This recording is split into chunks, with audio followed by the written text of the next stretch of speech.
Desa Kalisoka adalah sebuah titik terpencil di peta, jauh dari hiruk-pikuk kota. Tempat kami, para mahasiswa KKN, menginjakan kaki dengan semangat membara, siap mengabdi. Namun, semangat itu perlahan terkikis oleh aura mistis yang begitu pekat, terutama setelah kami diperingatkan tentang jembatan gantung Kalisoka. Jangan pernah menyeberang sendirian saat malam, nak. Pesan Kepala Desa, Pak Mardi, dengan sorot mata serius yang tak bisa diabaikan. Dan jangan sekali-kali mengganggu penunggunya. Jembatan itu punya cerita sendiri. Kami, anak-anak kota yang terbiasa dengan logika dan sains, awalnya menganggapnya sebagai tahayul biasa, bagian dari kearifan lokal yang menarik untuk didengar. Jembatan itu sendiri membentang gagah namun rapuh di atas jurang yang dalam, memisahkan dua dusun di desa Kalisoka.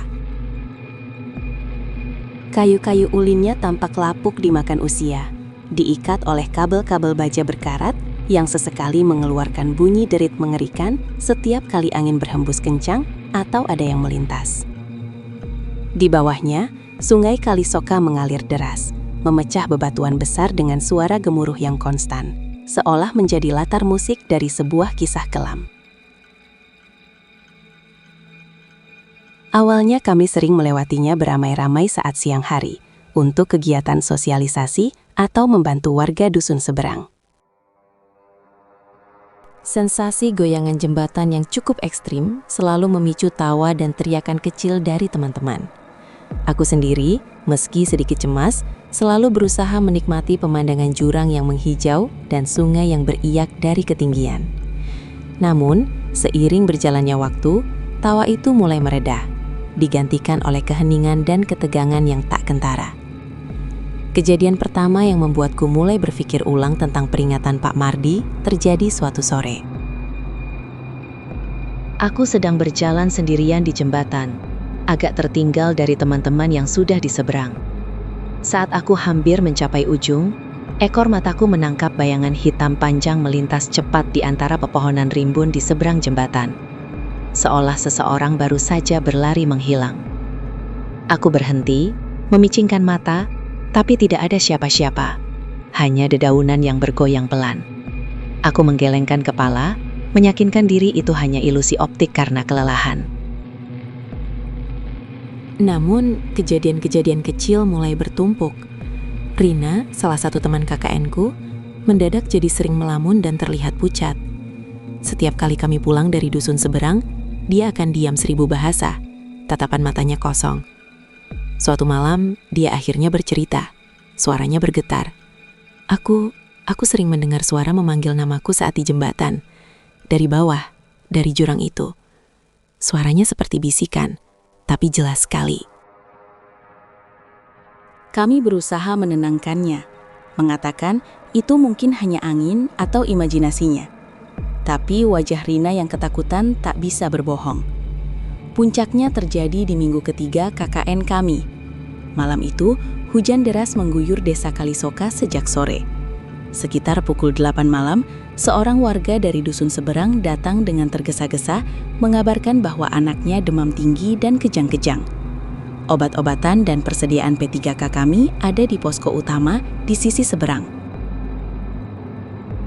Teman-teman yang lain sedang tidur pulas setelah seharian bekerja keras. Dan aku merasa bertanggung jawab karena aku adalah koordinator tim kesehatan. Dengan berat hati, aku memutuskan untuk menyeberang sendirian. Aku akan kembali secepatnya, ujarku pada Pak Tejo, warga yang menunggu. Tolong awasi anakmu. Aku mengambil senter, memakai jaket tebal, dan melangkah keluar menuju kegelapan yang pekat. Hujan sudah reda, tapi udara terasa sangat dingin dan lembat. Kabut tipis mulai turun, menyelimuti pepohonan dan jembatan, menciptakan atmosfer yang mencekam. Langkahku terasa berat saat mendekati jembatan gantung Kalisoka. Derit kayu dan kabel yang biasanya hanya terdengar saat ada goyangan, kini terdengar konstan, seolah jembatan itu merintih dalam diam. Saat kakiku menginjak papan pertama, aku merasakan hembusan angin dingin yang menusuk tulang. Bukan angin biasa, melainkan seperti embusan nafas yang dingin dan berat.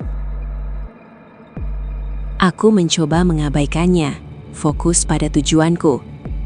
Senterku menyapu ke depan, menembus kabut, mencoba menerangi jalan. Siluet jembatan yang panjang dan goyah tampak seperti tulang belulang raksasa yang siap menelan siapa saja yang berani melintasinya. Aku terus berjalan, satu langkah demi satu. Goyangan jembatan terasa lebih ekstrim dari biasanya, padahal aku berjalan pelan. Suara derit kayu di bawah kakiku terdengar seperti bisikan-bisikan serak yang tak jelas. Seolah ada banyak suara yang saling tumpang tindih. Aku mulai merasa tidak nyaman. Jantungku berdebar kencang. Di tengah jembatan, tiba-tiba aku mendengar suara langkah kaki di belakangku. Langkah-langkah itu berat, menyeret, dan semakin mendekat. Aku menegang. Siapa itu? Bisikku. Mencoba terdengar berani, padahal suaraku sendiri bergetar. Aku memutar badan perlahan, senterku menyapu ke belakang. Tidak ada siapa-siapa, hanya kegelapan dan kabut yang menari-nari. Pasti hanya imajinasiku, gumamku, mencoba meyakinkan diri. Tapi sensasi dingin di punggungku semakin menjadi-jadi. Aku mempercepat langkah, ingin segera sampai di seberang. Tiba-tiba, senterku menangkap sesuatu di bawah jembatan. Aku membeku. Di antara kabel-kabel baja yang menjuntai, di kedalaman jurang yang gelap, ada sesosok tubuh. Sosok wanita berbaju putih kusam, rambut panjangnya terurai menutupi sebagian wajahnya yang pucat. Dia tergantung di sana, dengan posisi seperti orang yang baru saja jatuh atau digantung. Kakinya mengayun perlahan, seolah-olah dia sedang berayun di udara. Matanya menatapku. Kosong, cekung, dan penuh kepedihan yang tak terhingga.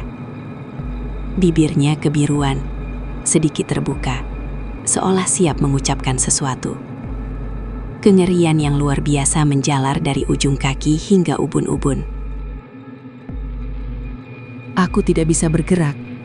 Seluruh tubuhku kaku, terpaku pada pemandangan mengerikan itu. Sosok itu kemudian mengayunkan kakinya lebih kencang, seolah-olah dia sedang mencoba naik, atau mungkin mencoba mendekatiku. Aku mendengar bisikan, samar namun jelas. "Ikutlah, jangan pergi." Suara itu dingin, serak, dan penuh kesedihan. Aku mencoba berteriak, tapi suaraku tertahan di tenggorokan. Aku berusaha lari, tapi kakiku terasa seperti terpaku di papan jembatan. Jembatan itu sendiri terasa semakin panjang, goyangannya semakin brutal, seolah ingin menjatuhkanku ke dalam jurang. Tiba-tiba, tangan dingin dan lembab menyentuh bahuku dari belakang. Aku tersentak, menoleh dengan cepat. Senterku menyapu liar.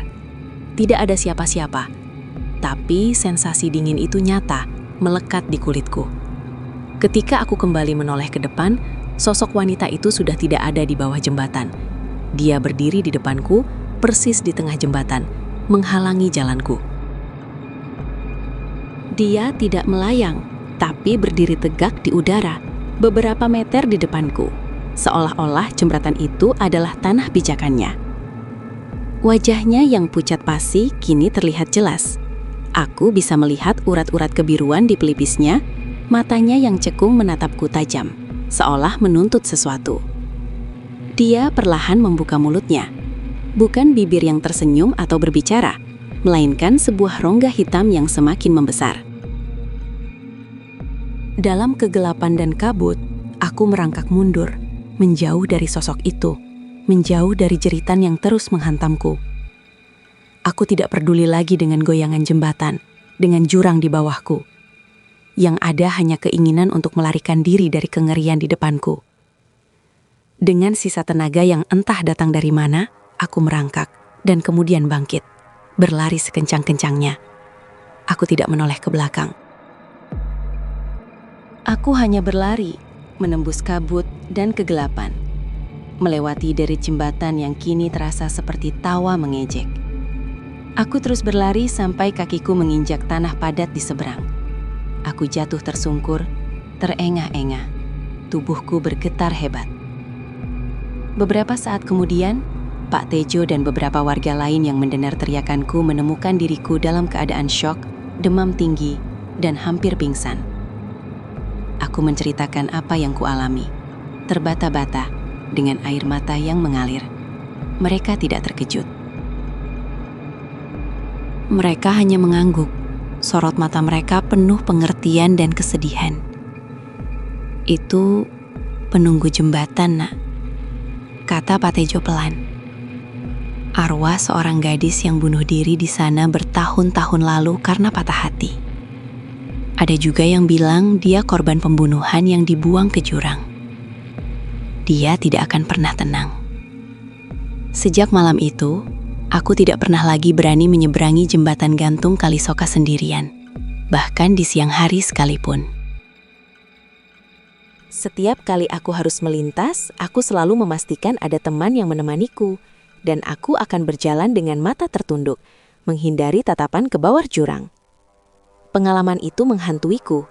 Meskipun KKN telah selesai dan aku sudah kembali ke kota, bayangan wanita berbaju putih itu, jeritanya yang memekakan telinga, dan sensasi tangan dingin yang menyentuh bahuku masih sering muncul dalam mimpiku. Jembatan gantung Kalisoka bukan lagi sekadar jembatan tua yang menghubungkan dua dusun. Bagiku, jembatan itu adalah gerbang menuju kengerian yang nyata, sebuah portal yang menyimpan kisah-kisah tragis dan arwah-arwah penasaran yang tak akan pernah menemukan kedamaian.